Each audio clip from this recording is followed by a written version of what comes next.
I know, it's been a hot minute since I made a video, but I'm back. I just wanted to make this video just to give a little rundown as to how my recovery went with my hip surgery and all the details. So, in the last video that I made, I just said that I was having hip surgery. I never really went into full detail about it. So now that I went through the surgery, now I can tell you guys how my recovery went, how it all went down before that, why I needed the surgery, and all that jazz. So, I want to say about 5 years ago, I started with hip pain, and I didn't even know what it was. But being young, I thought maybe I just hurt it somehow or whatever. But then, I went to doctors. They didn't even know what was wrong until, probably I had to go through that, on and off emergency visits for about 4 years without any answers. And then the 5th year, so 2021, I finally got the confirmation that I have a labral tear in my labrum, which is the glue to your hip socket joint, whatever you may call it. It is the cartilage that holds it in place. So that was torn up, and in order to fix it, you need surgery. But in other cases, you can leave it without surgery because a lot of the time, people don't even know that they have it. So it can just be left alone if you don't have any symptoms. But with symptoms, it was very debilitating for me, so I needed the surgery. But it was very hard to get the surgery being so young, because also with my case, it was a lot different because I have a genetic disorder called Ehlers-Danlos syndrome, and it's a connective tissue disorder that's pretty rare, and it affects your ligaments, it affects your bones, it affects your muscles, everything. It just makes them a lot weaker. They can break and tear easily and all that. So, that was the biggest thing as to why surgeons were refusing me left and right, was just because of that. They were scared that it would just tear again, and they didn't want to do a surgery on a young person, which is very, very weird. I'm not even gonna get into it. That's a whole different thing.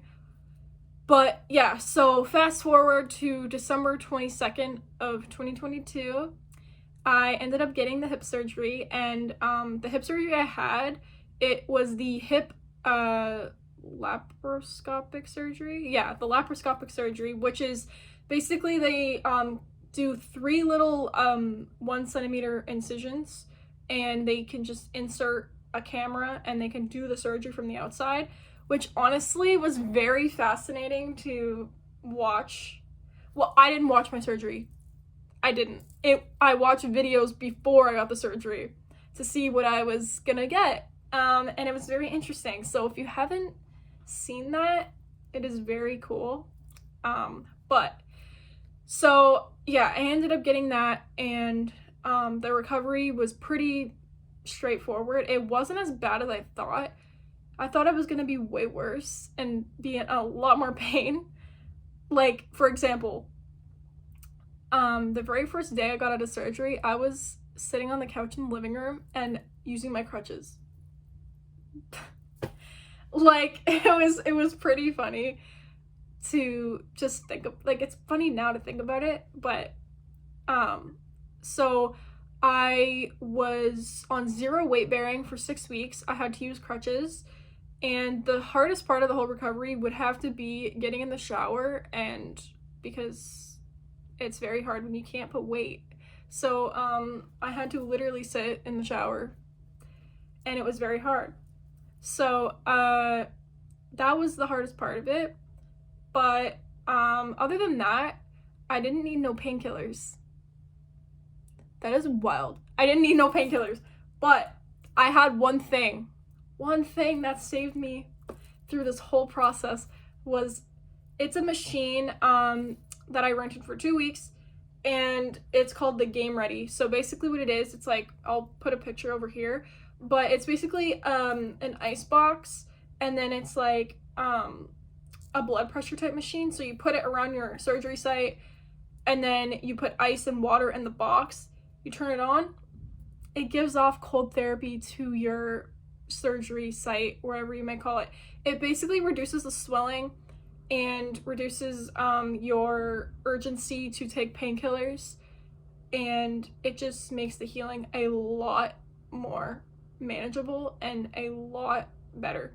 So thank God I had that, because without it I would have been in a lot of pain. So I was very lucky that I was able to get that. But so fast forward, hit 6 weeks post-op, I was able to take my first steps. That was wild to do, just because like I didn't even realize like how much I took walking for granted. Like, oh my god. I ain't getting emotional in this video. I ain't. But I took it for granted. But it was the most amazing thing that I did. And I was able to get physiotherapy at the 6 week mark, and I've been going 3 days a week. And on Thursday, I will be hitting 15 weeks post-op. What? It just feels so like, it feels so crazy, because it just feels like a few weeks ago I got the surgery. It doesn't feel like that long. Oh my god. So now, to give an update, I am walking without no walking aids whatsoever, which is amazing. It feels incredible. I feel so good about myself, and I feel so much better mentally. And it's been like, I feel like everything you go through happens for a reason, and honestly, this whole journey has taught me so much.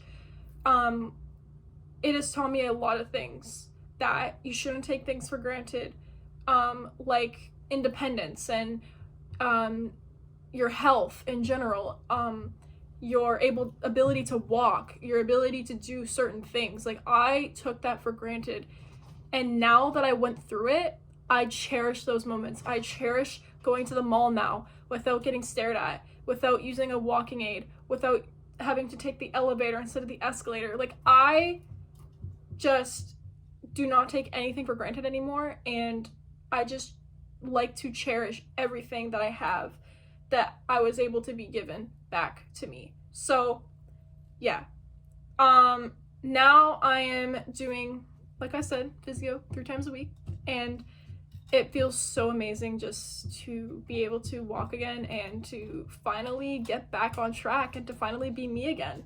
So yeah, that was like the whole recap as to what happened and how it went. If you have any more questions, please comment some questions that you have for me, and I will gladly answer them.